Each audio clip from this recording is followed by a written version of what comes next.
Thank you for watching as I revised the book I wrote to teach homeschoolers world history, A Bible Believer Looks at World History, which I sell on Amazon and Lulu.com. So I'm talking about Joseph and Moses today. It's in this general period of time that the Aryan migrations and invasions of Dravidian India are said to begin.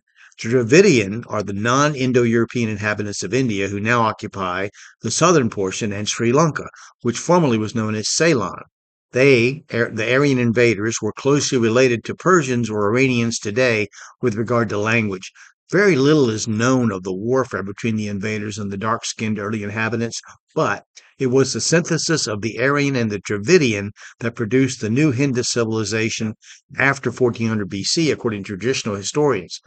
It can be added that migration in the South American Oceania or the Pacific Islands begins in this time frame with a very limited historical record consisting of controversially dated ruins, human remains, pottery, and folklore. It will be a few hundred years before there is an historical record which we can study clearly. Australia will remain in the Stone Age until the European invasion and colonization thousands of years later. It's by Joseph's position of power in Egypt that the family of Jacob is able to survive yet another famine by taking up residence there. It's interesting also to note that Genesis begins with God, traces nearly half of human history, and ends with a coffin in Egypt, a land obsessed with death and the afterlife. Now, Flinders Petrie believed that they came into Egypt around 1650 BC and left around 1220 BC. Durant defers to him and says, in rejection of the biblical record, that we don't know if they entered as free men or slaves, and like Westcott and Hort, the fathers of the modern Bible translation movement, believed that Moses was a mythical figure. Petrie suggests that they followed the path of the Hyksos, Egypt's Semitic invaders. Usher has Jacob's family moving to Egypt in 1706 BC using the strict biblical record.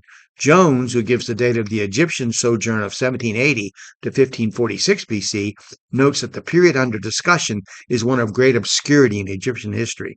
After studying the works of L. Wood, J. Davis, M. Unger, Petrie, Breasted, Erdsman, H. Rowley, Gardner Hall, Harrison, W. F. Albright, Bunsen, J. Free, Sir J. Gardner Wilkinson, and S. Schultz, all noted Egyptologists and Bible scholars, and many quoted by everyone from Hislop to Durant, concludes that Joseph rose to prominence under a Hyksos king, and Moses led the Jews out of Egypt under a native Egyptian king who would not have been so favorably disposed toward them. Um, Now, I'm going to continue to talk about Joseph in Egypt and some other things I want to say. Feel free to make comments if you want to correct something I said or want to add something, just provide a citation. Let me know what you think. And I look forward to doing this. I hope you do too. Look forward to reading it, watching it.